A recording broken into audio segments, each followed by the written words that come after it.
Olá, meu nome é Viviane, eu sou nutricionista e faço parte da equipe técnica da Divisão de Alimentação Escolar do DASE.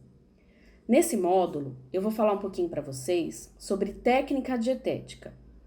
A técnica dietética estuda os procedimentos a que são submetidos os alimentos durante os processos culinários. Com essas técnicas, os alimentos eles se tornam mais digeríveis, melhoram a textura e o sabor e eles se tornam mais seguros para o consumo, porque a maioria dos micro-organismos que são responsáveis pelas doenças transmitidas por alimentos não sobrevivem ao calor.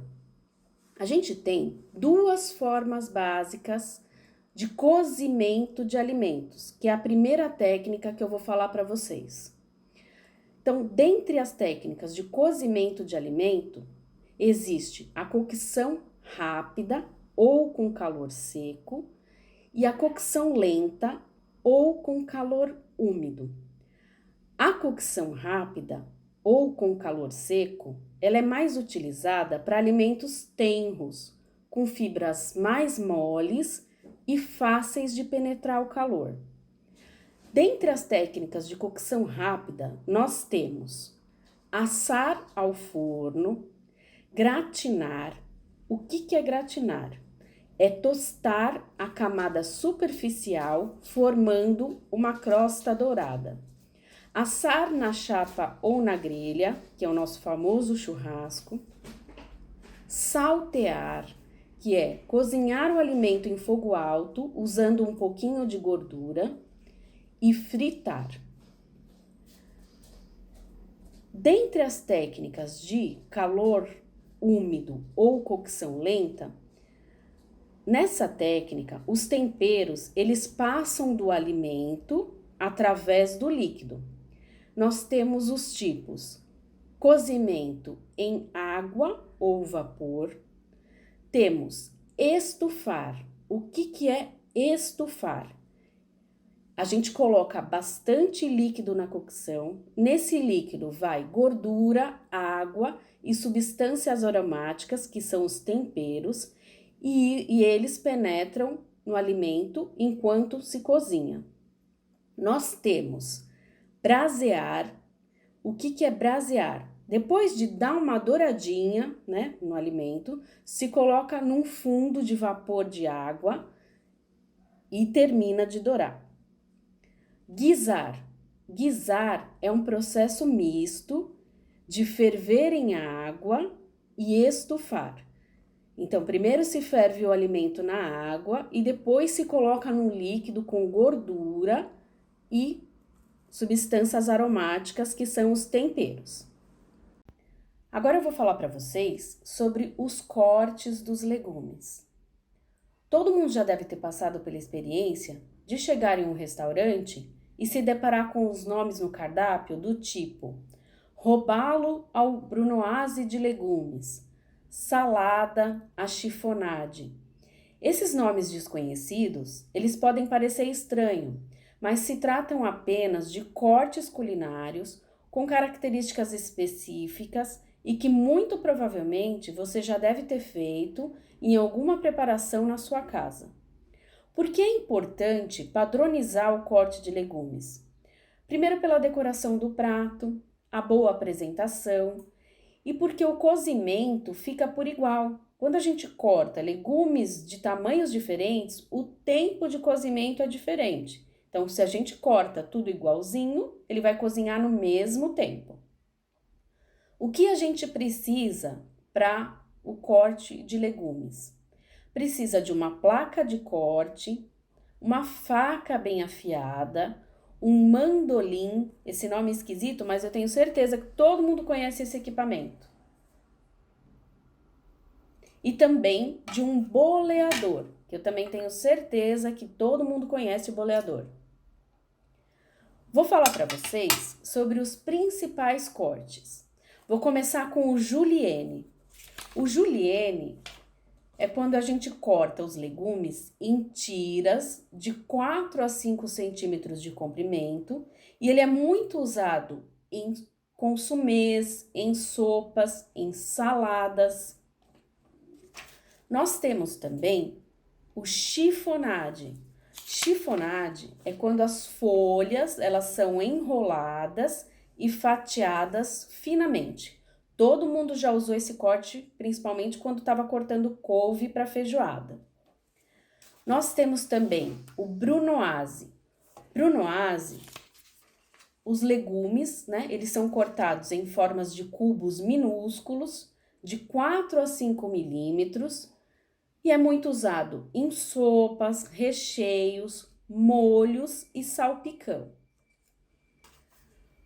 Nós temos também o mirepoix. O mirepoix, a gente corta vários legumes em pequenos cubos de 8 milímetros de lado e ele é muito usado em arroz, carnes e complementos de molhos. Este corte é o jardineira ou jardinière. Os legumes são cortados em bastõezinhos quadrados ou retangulares de 5 a 6 milímetros de lado e 2 centímetros de comprimento. Ele é bastante usado em acompanhamento de carne assada, escalfada ou braseada e de aves salteadas em frigideira. Este corte aqui é o paisano ou peizen. Os legumes são cortados irregularmente, né, em cerca de 2 centímetros de lado, em rodela ou meia-lua. Este corte aqui é o parisiense ou parisienne. É um recorte feito com boleador em forma de esfera de 1,5 centímetro de diâmetro. É usado para pequenas peças de carnes e aves ou guarnições que têm esse nome. Já este corte aqui é o olivete ou azeitona. É um recorte feito normalmente em batatas, né, em forma de azeitona, de 2,5 a 3 centímetros de comprimento. Geralmente ele é usado em guarnições de carnes e de frango. Bom, esse aqui é o batata chips, eu acho que todo mundo conhece, né? A gente corta a batata em uma espessura de 1 milímetro a 2 milímetros e é bastante utilizado.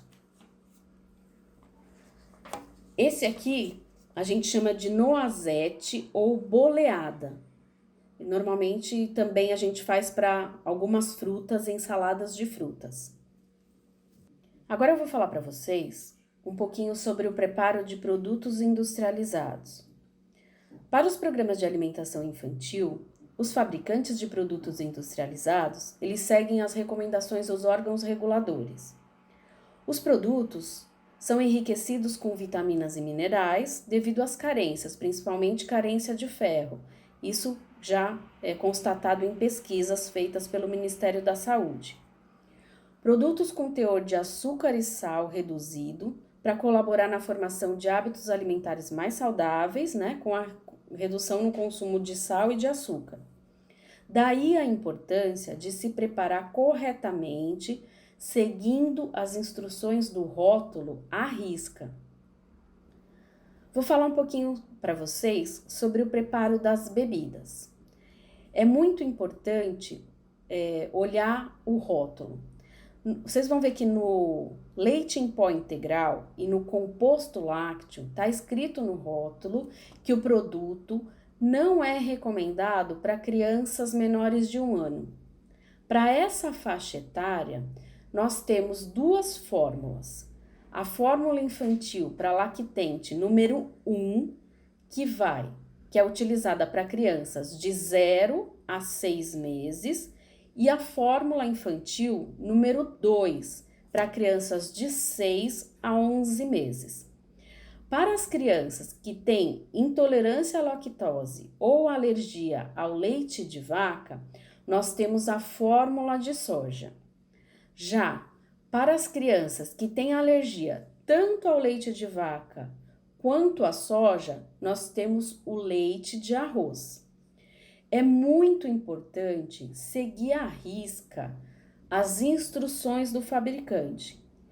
reconstituir o produto adequadamente com água de boa procedência, né, para não contaminar o produto, e colocar a água na quantidade recomendada. Se a gente colocar além do recomendado, além de não atingir as necessidades nutricionais da criança, o produto vai ficar aguado.